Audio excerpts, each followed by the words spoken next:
This series was co-produced with HMP Berwyn and funded by the National Lottery Community Fund. Hello and welcome to the Recovery Hub podcasts by ourselves, Eternal Media in HMP Berwyn. I'm Marcus from Eternal, and in this episode I'm speaking with Stephen, better known as Sten, Brendan and Jimmy.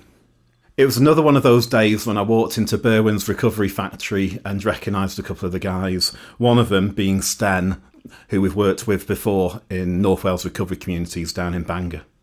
It was really good to catch up with Sten and seeing how well he was doing in that environment. I also had a chat with Brendan and Jimmy. During the conversation, I was chatting with Brendan, and it turns out that I knew his dad. His dad's in a good place now, but he wasn't, and I used to use with him. I used to kind of kip on his sofa as well, kind of when I was homeless, and it was interesting to me interviewing and having a chat with Brendan because despite what he'd seen with his dad in addiction growing up, he still went into addiction himself. Have a listen and hope you enjoy the episode.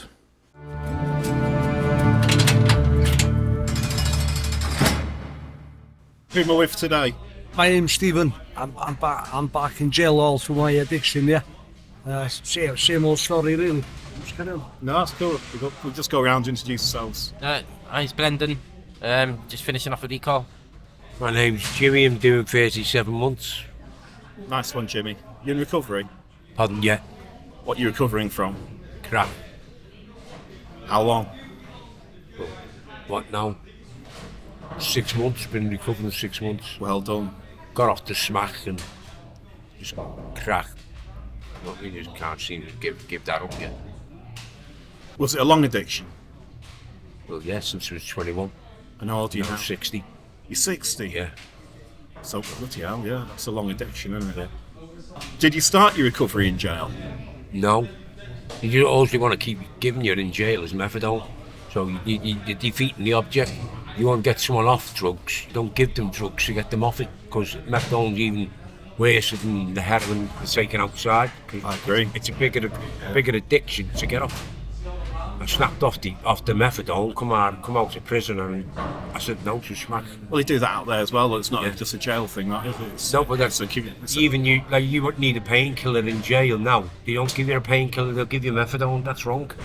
Methadone's not used for a painkiller. Methadone's used for someone recovering off drugs. If you know what I'm saying. Rather than them give you an opiate-based drug, which the person might need, they'll give them methadone, which then they're addicted to methadone when they get out. Swapping one addiction for another. Yeah, it's a bad thing to try and get off methadone. Who came in addicted? I was. To a script, yeah. And the reason I was addicted to the script because I was out a month, and I was in here for 2.5 years, and the jail wouldn't let me come off the methadone because they were saying you're at high risk of overdosing when you go outside. Even though I had a habit for 5.5 years, they wouldn't let me come off it. So when I got out, they put me on went on to Bubadol, and then when I come back in, and I stopped taking the Bubadol because I didn't want take any of that, and I decided to self-medicate on pregabalin. And then when I come in here, I asked for help for that, and the answer I was given was methadone or nothing. So I just done me bit, basically. So how are you recovering in jail?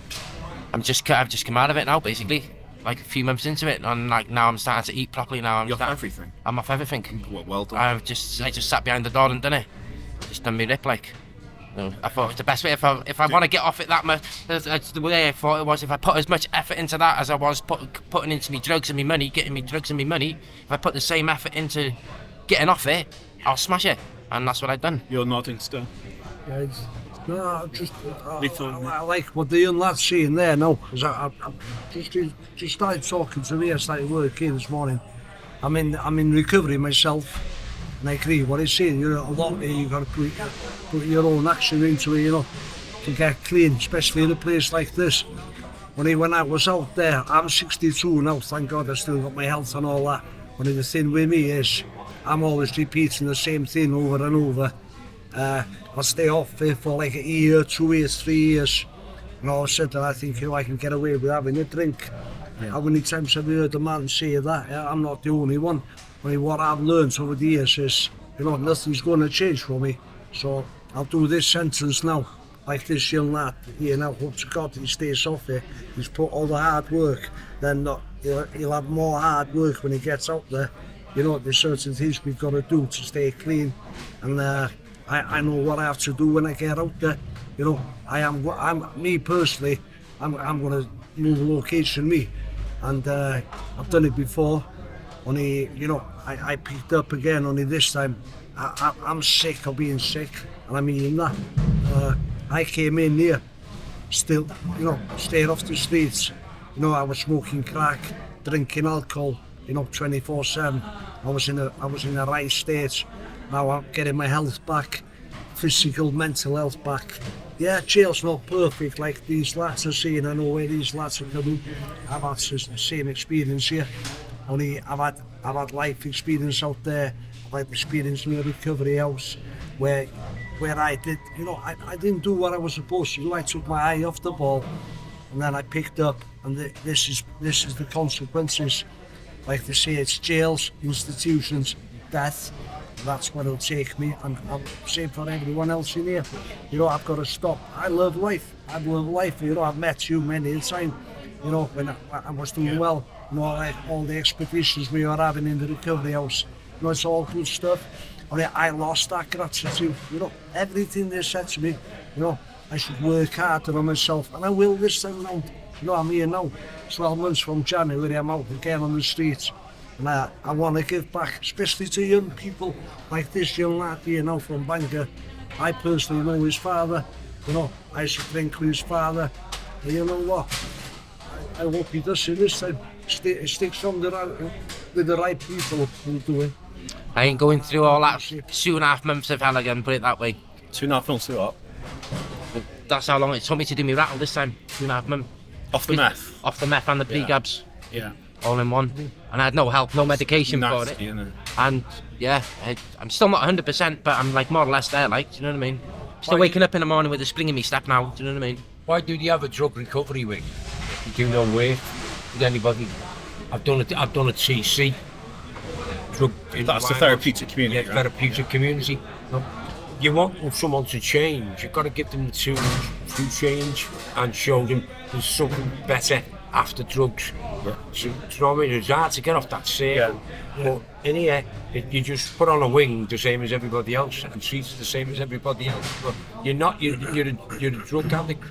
And for you to change, you've got to work with you. You've got young girls who haven't got a clue, coke people smackheads. Yeah. How can someone get that in their head? If someone's calling them a smackhead, well then, what? I'm a smackhead, and you go behind the doors and you think that. Yeah. Yeah. That's not helping someone who's recovering. They might have done well up to that point, then they start getting called a smackhead by a member of staff and thinking, well, why am I here? We're dealing with all that negativity in jail, like you say there, some of the screws there. You know, they're ignorant, they don't understand addiction. You know, I'm on Alvin C uppers me. Yeah. I'm not on the Dirk Alcolwyn. I mean, that's out of choice. Because that's when I started the job here. I was going to go on to your win. Yeah. And I was hearing stories, or this and that. And I said, you know what? I'll just stay on Alvin C uppers and settle down. Why move on there? They do so little work around addiction. I reckon where we're going to get recovery in here is with the likes of us now. Yeah. I'd do it yourself. You've got to do it yourself in here. Yeah. If I'd listened to the doctor, I'd still be stuck on a methadone stick right now, as we speak right now. Yeah. But I'd had enough of that, and I thought, you know what? Well, this jail's changed, right? Like the likes of you, what you're saying, what this young lad's saying, like Natalie, she works here from Carnarvon, right? I've only met her a few times. We need to start getting more recovery groups going in jail here. It's just more people with life experience and proper people skills, which this jail unfortunately lacks a very lot of. Exactly, just see what the way it is. Not lads with experience who've been like through the drugs, and you've got all these young lads now, young kids coming through who are on it and don't know the road they're going down. No. You know what I mean? It's alright when you're on it. Yeah. You feel great, so but it's the after effects down the line. Yeah. And they don't understand all that. No. How it affects you years down the line, and you're not getting the help in prison. But no one's going to stop. So Brendan's doing it on his own, right? That's what you're saying, Brendan. I made the choice to do it on my own. You're kind of getting clean despite jail, not because of them. I wouldn't be clean. I'd be stuck on a methadone script if I followed the doctor and what these wanted me to do. I don't want that for myself anymore. I tried to snap up on my when I was released last time, but the excuses are, well, you're at a high risk of overdosing, so they don't let you do it. So what is keeping you in addiction? You're ready to come up from addiction. But you two guys are saying what I'm hearing. So Ben is saying he's doing it on his own. Yeah. But you guys are saying we need help from other people in recovery and like peer-led kind of support groups. Yeah, like what Brendan's saying, he's done it. There's a lot of people that are having to do it on their own. Yeah. That shouldn't be happening. That's what I'm saying. I can do it on my own, brother. I believe it's what you want for yourself as well. I couldn't do it on my own. I did it for me, but I couldn't do it on my own. Yeah. You couldn't do it on your own. How many other people are in this workshop who can't do it on their own? I could never do it in the community either. I always had to be thrown in rehab or something. Yeah. I couldn't do it in jail either. It's like, I'm in awe of anyone that can get clean and stay clean in jail. I just don't. One of the reasons I'm here today is because I want to know how to do it, because it was something I could never achieve. If I was clean in jail, it's only because I couldn't afford it. Yeah. And I was always with a lad from Carnarvon actually, and he always got donkeys at night. So there's always something. Something. He always brought something up. That's what I'm saying. Is you either sit and look at the bars, and do you want to be sitting looking at bars all your life, or do you want to change? Yeah. And for you to change, I had that exact same thought. You know what I mean? To change, the thing with me, you've got to have a bit of support. Yeah. If you've got no support, you can't change. And some people find it hard without support to change. It's good to have some form of recovery, right? I reckon every man or woman has got an impulse in recovery, especially when he's serious about and passionate. All right, I've messed up many times. And I hear a young lad here saying he's done it on his own. Opposite's done it here on his own. But the test is when he actually gets out of here. Yeah. It's the easy bit's done. Talk about what you were saying there early on. I was picking up what you were saying. But I haven't had a habit for. You take consequences now, right? What we're capable of, right? Look, I'm here now for 31 months sentence to half, obviously. And it could have been a lot more serious, yeah, a lot more serious. And that was all due to being in addiction. If I wasn't in addiction, all that crime would not happen. Yeah. So there's always that consequences, and there's always further to go down there. You know, if you can stop a young person here repeating what I've done, well, that's giving back, isn't it? Yeah. And I want to give back, like you come across. Well, see, Sten, see what you're saying now. All I've done, is swap that energy, and put it into myself. Instead of putting it into something else, I put it into yourself, because if you don't put it into yourself, nobody else will. No, I know Put that. it into yourself, that's what I've sort of learned and picked up, so that's what I've done. That is dead hard. And do you know what, I'm so excited now, to get out, because it's going to be the first time in about 15 years for me, where I've not, it's been about 6 years now since I've been addicted to heroin, but, completely off a script, no methadone, no bubazole, no subby. Do you know what? I'm so excited. I'm waking up in the morning like I used to, and I feel like when I was 15, 16 with the spring in your step, you want to do things, and you couldn't do that before you. How old are you now, Brad? How old are you now? I'm 36. Right. So, but it's just the time that I just didn't want it for myself anymore. I just had enough. And I think once everybody reaches, if you reach the point of the way I felt about it, about yourself, and channel it different into yourself like that, I believe that if you want something bad enough for yourself, you will get it. It's like waking up in the morning rattling, you got no money, you get in a tenner. Whether you're walking in the shop and doing a kamikaze job, you're getting yourself a tenner or a score, or you're getting yourself sorted. It's the same, just into yourself. And if you put that into yourself, you'll smash the back out of it. That's what I believe. Well, I'm doing it myself now, but the test is, like you say, Sten, in it time. You know what I mean? This is the easy bit. That's what staying away from it. I've learned my own experience, and a lot of other lads I know out there. We do crates in jail here. Fucking heads down, no nick kids. No, I'm not even using in jail. You know what I mean? When it's out there, that's when the test is. I've stayed off alcohol and drugs for up to 3 years, max 3 years. thinking I'll never touch it again. And bam, go back on it. And what I can't deal with is the fucking consequences of my using and drinking. Yeah. So I will resort back to type straight away. And it's that deterioration, and the more I deteriorate, Yeah, and the you're worse blind my to it as well. offending becomes. Because I'm low self-esteem then. Yeah. But if you're an addict, are there any consequences that are enough? I can't, because I was 25 years cracking heroin. I've done everything you've done, and the consequences, even dying a couple of times, wasn't enough. It was only when an opportunity came along for me to get clean, rather than like you kind of woke up, I've had enough, and you did it off your own back, and that's incredible. How you've done, it's amazing. Got to be so proud for that. I do. The more I think about it, Do that. more I think about it, more it gives you the kick up the arse. The multi-storey car park in Bangor? Yeah. Yeah, opposite the cathedral.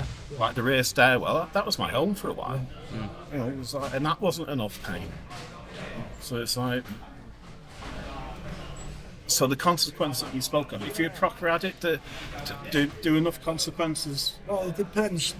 We're all different, aren't we? Can you have enough? I don't think you can. To be honest with you, I think it's just genuinely down to yourself, yeah, what you genuinely want for yourself and your life. If you're quite happy just plodding along taking drugs. That's a really good question. What do you want for yourself? What do you want for yourself in your life? Come on, Mike. It's different. I want a different lifestyle away from the drugs. They surround you. Yeah. From here, it's where do we go from here to change that lifestyle? There's no help walking out this jail. Well, Sten's plan is to go to a new place, like a new area. But even going to a new area, there's always going to be someone that you can score off. Yeah. No matter where you go or what you do.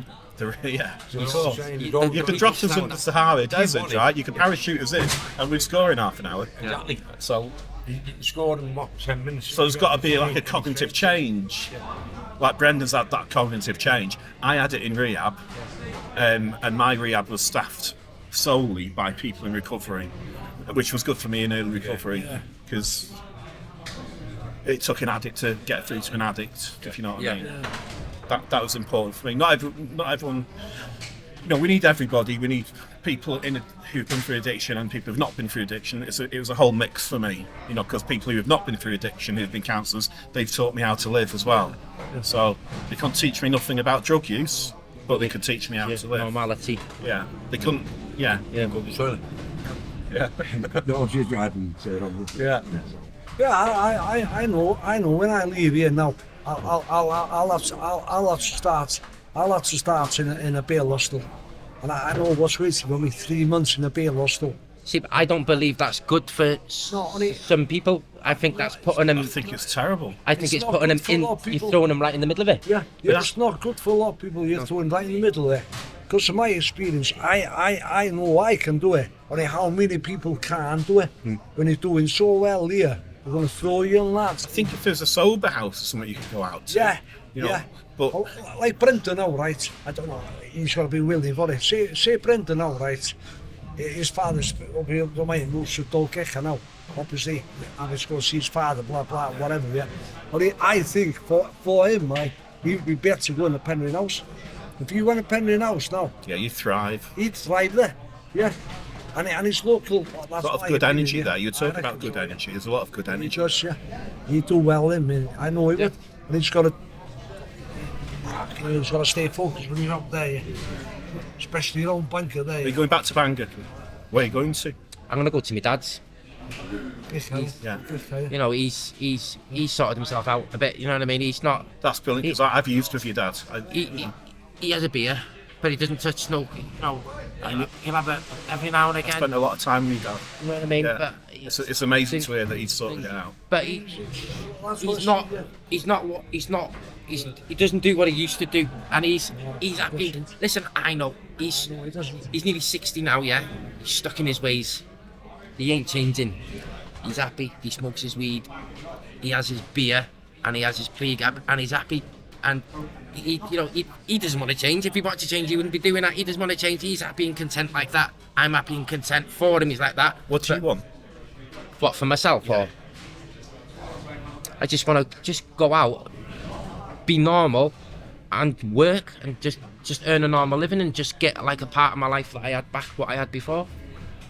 A good chunk of that back. Do you know what I mean? Like a mortgage in my house and things like that. I want them things. House, car, job. Yeah, I want them things back. I don't want to be sitting there like. You got a partner out there? No. No. They come after. Yeah. Build up first. Yeah. They'll rob it all. Will you get work in Doncaster? Well, I've got a few tickets and things like that, like dumper ticket, roller tickets. I've got a dumper ticket, roller ticket, forklift ticket. I've got water tickets. I've got a few things going for me, like. Going for you. Yeah, so I can do things like that. Work at warehouse or something. It's a little stepping ladder, but that all in good time, like, you know what I mean? Just gonna go out this time and just chill a bit with my dad. I haven't chilled with him for about 6 years now. Do you know what I mean? It'd be my first Christmas with him in 7. You know what I mean? So I'm just gonna go out, have a bit of a chill. Do you know what I mean? And then I'll crack on from there. Then, do you know what I mean? What's gonna keep you clean out there? My own determination of not going through all that hell that I've just been through again. So, like, that's not a bad trait. That I was taught, like, the fast forward button of. So if I use today, well, I might get away with it. Yeah. But fast forward that into a few uses and I'd lose everything again. Because it's not a bad little. So what's gonna help keep you clean is your past experience and remembering that. Yeah. And even when I was out there this time, and I was looking at people's, like, I'd sit in Bangor Park, like, yeah, I'd have a beer, yeah, like, only a beer, I wouldn't do nothing else, just have a beer, and I'd see, like, people I'd scored with and all that before, and they'd turn it up and they're like, you got a couple of quid, have you got a couple of quid? Yeah, go, like, chuck in, and we'll get 4 and 6, we'll get 4 and 6 and all that, yeah, sweet, and you see them all going off together, and I'd sit there looking at them, scratching my head going, what the bloody hell was going through my head to think that was okay? Do you know, I'll be dead honest, I see that and I'm jealous. I know I'm 9 and a half really, there's still a part of me that I see him hanging around a phone box, I know exactly what you're doing, yeah. And I'm a bit jealous. Yeah, and then I pull my head together, but there's still that little spark at the beginning. See, I don't get the jealous, but I think to myself, what's going through my head to think that's okay, because it's not, yeah? And I think, well, do you want to be like that again? No. There's your answer. I don't want to be like that again. I keep my pain very close to me. I went through a lot of pain and I keep it very close. And I remember how bad it was. And that's a massive tool for me to remember where I don't want to go back to. I have reminders. Yeah. Reminders, like, I even put one on me. Put that on me to remind me as well of the life I don't want again. Yeah. And but I can't help it. I can't help it. There's that little bit of, I know what they're going to do and do. I don't know, maybe. I miss drinking. I miss using drugs. I'm not going to say a lie about it. Only what I've learned is the consequences. If I drink again, there's going to be consequences. Yeah. And there could be serious consequences. I'm talking about lads here now, right? We're doing life, right? And that's all through addiction. Right, one stupid mistake. Yeah. They're in the wrong place, the wrong time. Like desperate crimes. They're the wrong people, right? And they've done serious crime, yeah. Spurred the moment's acts, and it's cost them a life in jail, yeah. I'm here, right, just to tell the young lads, right, if you don't stop, right, you're going to get the same thing. And your head, my head had me off. And I used to defy everyone, right, say, you know what, I can't drink like a gentleman. I can't drink like a gentleman. I'd go out with you now for the pints. The right intentions. Come on, we go for 3 or 4. Yeah, up with there. Not bladdered, no control over it. And then the behaviour kicks in. The behaviour, Brendan knows the behaviour I'm on about. I'm not saying everyone's like that. Like, on this senses, right, I was threatened. Another lad who was on the street, he just tried to intimidate me because he wanted more drugs. So he thought, I can rip him off. Now that evening, I got tooled up and I went out and I was steaming drunk and the drugs were in my system. Now, if I'd have seen that lad that night, anything could happen. Thank God I never seen him. Only I got caught with a blade in on myself, a blade on me, and I threatened two people who had nothing to do with it, because I was intoxicated. You know, that's not acting normal. That's someone under the influence of alcohol who've been drinking alcohol for months and months, using drugs for months and months, and a mental deterioration. Anything can happen. You know, I could get killed myself, or injure myself, or injure someone out there. You know. I always say that people that are in addiction, you're not yourself anyway, and I call it the devil of the drug. Devils. You're acting on the devil of the drugs, because if you're not in addiction, you don't act like that and you don't do them things. That's what I call it, the devil of the drug. That's why you do these bad things. There's things you do for your addiction that you'd never do for your clean. No. But there's a part of me that still gets a bit jealous. But then I pull it together and go, "You fucking dickhead! Well, you don't want Do you not even have a drink out there now? I don't drink. Nothing. I don't enjoy it though. You know, it wasn't. It wasn't something I had to stop because I didn't do it anyway. When I grew up in addiction, well, I grew up in addiction, but in my addiction, people didn't drink. It was like you did, and that probably came from clubbing days as well. Yeah. You know, from the 80s and 90s clubbing. You went through the drinking stage, like pisshead clubs, and then got to the rave scene. Nobody drank. It was like it was just pills and come down stuff. But yeah, I think so. The people I was using heroin and crack with didn't drink anyway. It was only until I came to rehab in 2005 at Colwyn Bay that I met people that drank and took drugs. Yeah. Hadn't met them before. Do you know, it's like a North Wales thing as far as I saw. But do you know what I think? Do you know why I think people do that? Because the drugs gone shit.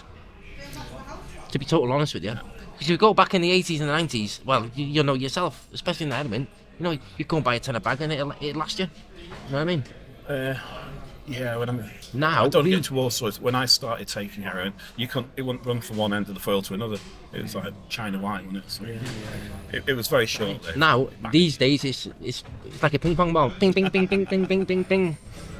You know what I mean? Yeah. You're having to buy. People are having to buy half a gram a year just to sort themselves out these days. So, you think you might have to go to a bail hostel? Yeah, most probably my case. So, what's going to keep you clean in a bail hostel? Well, similar to what Brendan's saying, right? I know from experience, right? I've got to do certain things when I'm out there to keep myself safe, yeah, away from addiction. And obviously, I'm thinking the way I am under the influence. You know, I can get months off it, years off it in a place like this. Once I'm out there in the past, you know what? I can have a few.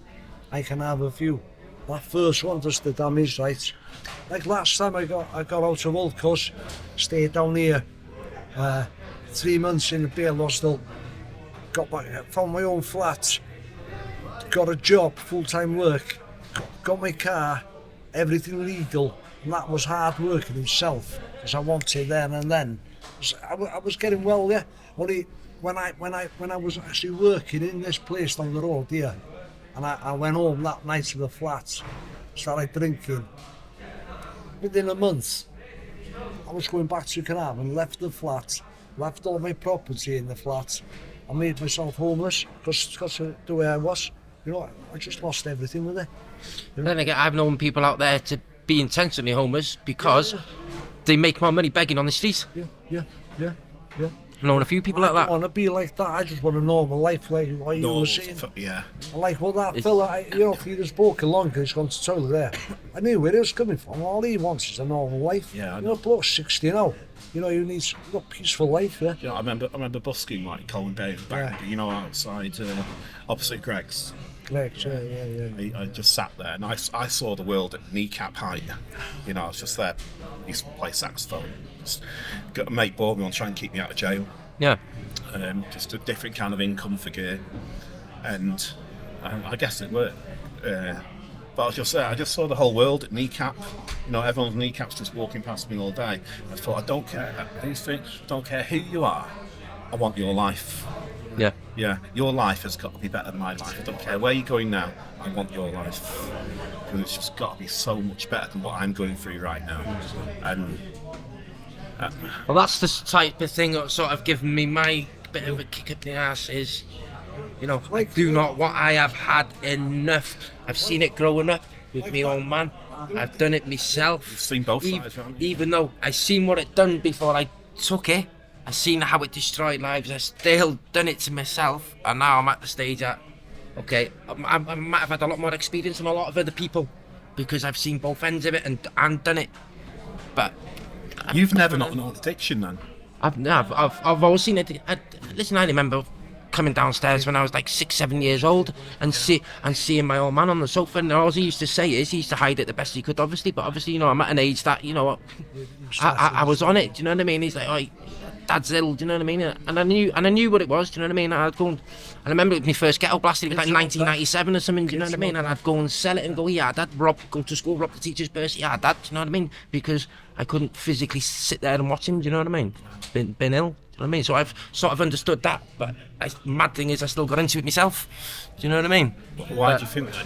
Why? Do you think that's like do you think addiction runs in families? Like, do you think it's like... Well, when you talk to some people, they turn around and they say it's an illness and it's past hereditary and things like that. That's what they say. There's some TED Talk thing they were doing in there last week. You know what I mean? That's what they sort... They're saying, what they were saying is because I wasn't brought up with a mother, is you were craving a mother's love. And I said, well, how would you miss something that you've never had? Who was saying that? Some team in there, some drug team in there last week. Doing some TED Talk. You know what? I'm just scratching my head going, Yeah. I don't quite agree with this, but they try and tell you different. It's strange for a counsellor to say that. It could be anything, you know. Hey, it could be anything, you know. We all can speak up on things. Like when I grew up, I never see I used to see my mother going to HMP, mental home, it affected me when I was young, you know what I mean? Yeah? When I started drinking, I thought that was the cause of it, the way I used to drink. And it's not that. It's just in being individual, isn't it? Some people can't use. I think we're born addicts. I think we are. I think I was born an addict. I think I was. You know, if I look back at my past, I was born an addict. Like, Yeah. Only after seeing that, we could talk about every subject. Like in Brenton's case, it's a lot of learned behaviour, yeah? So he's a little kid there and he's seeing all that addiction. And I'm guilty. but you saw the pain as well, didn't you? You saw what your dad went through, but it didn't stop you going there. And do you know what? What I take my hat off to my dad is, yeah, there's a lot of people in addiction out there, like, yeah, and they're always brought up by the mother, and never the father. We'll have to wrap it up, Brandon. Last word from you, mate, because you're going for lunch now. Word, Brandon. Come on, I'll wrap it up. Done. I'll see you after dinner now. I'll see you after dinner. Go on, say your last words. I'll see you after dinner, bro. Oh yeah, I was gonna say is that, you know, it's like people get brought up by the mothers, and my old man done it with addiction and with no mother, and I sort of take my hat off to him for that. You know, he was doing it with addiction and a set of twins, so I took my hat off to him for that. Do you know what I mean? I haven't seen anyone else do that. You know what I mean? So Nice one, that's it. All right, have a good lunch. See you after. Well, we hope you enjoyed that episode. And as Sten said himself, it's the same old story.